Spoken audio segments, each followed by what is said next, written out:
Hi നമ്മുടെ സാധനം ഒരിക്കലും നമ്മൾ തൊഴാൻ വരുന്നത് അവർക്ക് നമ്മൾ ഫുഡ് മേടിച്ച് കൊടുക്കാൻ പോകണം. ഇനി നമ്മുടെ ഫോളോവർ ആണെങ്കിൽ 5000 രൂപ കൊടുക്കും. 50 അപ്പ ഒരു 50 രൂപ ആവും. എൻ്റെ അമ്മ പൈസ തന്നായിരുന്നു, അതിൽ കാണാൻ പോയി. 50 രൂപ വരാണ്ട് കുഴപ്പമില്ല. എന്നാൽ അത് അർച്ചന കഴിപ്പിച്ച് തന്നാൽ മതി. ഞാൻ പറഞ്ഞുതരാം, വാ ഒരുമിച്ച് തൊഴുതാലോ. കുഴപ്പമില്ലോ, അറിയാത്തണ്ടാ. വെള്ളല്ലേ കൈതാ, കുഴപ്പമില്ലല്ലോ.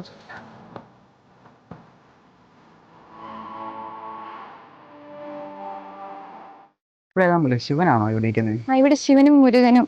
തൊഴുതാലോ. ആ എന്നാലും അതെ ആദ്യമായിട്ടാണ് അമ്പലത്തിൽ വരുന്നത്. അതേലോ. എന്നതാന്ന് ഇത്ര നേരം പ്രാർത്ഥിച്ചേ? പ്രാർത്ഥിക്കാൻ കുറെ കാര്യങ്ങളുണ്ടല്ലോ. നീ എന്നാ പ്രാർത്ഥിച്ചേ? കുറെ പ്രാർത്ഥിച്ചായിരുന്നല്ലോ. നമ്മളിങ്ങനെ ഓരോന്നൊക്കെ. വിട്ടു പേരെന്നായിരുന്നു? എന്റെ പേര് ദേവു, ചേന്റെ പേര് അഖിലെന്നല്ലേ? എങ്ങനെ അറിയാം? അർച്ചന കഴിപ്പിച്ചപ്പോ ഞാനല്ലേ പൈസ കൊടുത്തേ. ഓക്കെ മറന്നായി. ഈ അമ്പലത്തിൽ എങ്ങനെ ബാക്കി പരിപാടിയൊക്കെ അറിയാവോ നിനക്ക്? എനിക്കറിയത്തില്ല. ചെടിക്ക് സന്തനം ഒന്നും തൊടണ്ടേ? ഞാനല്ലാതെ പിന്നെ ആര് തൊട്ട് തരും?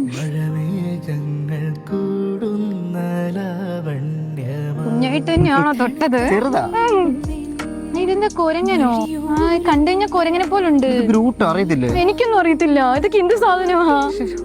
ചുമ്മാ കാണുന്നതൊക്കെ കയ്യെ കൂടെ അടിച്ചു വെച്ചേക്കുവാ. ഒറ്റയ്ക്ക് വന്ന അമ്പലത്തിലോട്ടൊക്കെ? ഇവിടെ അടുത്ത് എന്റെ കൂട്ടുകാരി ഉണ്ടേ. കൂട്ടുകാരിയോ? നമുക്ക് നാളെ കണ്ടുപോയാലോ? അതിന്റെയൊക്കെ ആവശ്യമുണ്ടോ? ചെടി എനിക്ക് കുഴപ്പമില്ല. എപ്പോഴല്ലേ ഈ അമ്പലത്തിലോട്ടൊക്കെ വരണേ? നമ്മുടെ കല്യാണം കഴിഞ്ഞ് വന്നാ പോരെ? ഞാൻ സിംഗിൾ ആണെന്ന് ആരാ ചെന്നോട് പറഞ്ഞേ? അല്ലേ അല്ല, അമ്മ കൂട്ടുകാരി വീട്ടിൽ എന്നാലും പോണം. കൂട്ടുകാരിയോ? നിന്റെ കൂട്ടുകാരി വീട്ടിൽ പോകുന്ന പറഞ്ഞില്ല, അവിടെ പോകും. അവിടെ നമ്മുടെ 2 പേരുണ്ട്, JP ദിവസം ആയിക്കോട്ടെ. നീ ഫോളോ ചെയ്തിട്ടുണ്ടോ? സത്യം ഫോളോ ചെയ്തിട്ടില്ലേ? ഫോളോ ചെയ്യണമെങ്കിൽ 5000 കിട്ടിയേനെ. ശരിക്കും കിട്ടിയേനെ. ഇപ്പം എന്തായാലും വന്നല്ലേ, ഫുഡ് കഴിക്കാൻ പോയല്ലോ.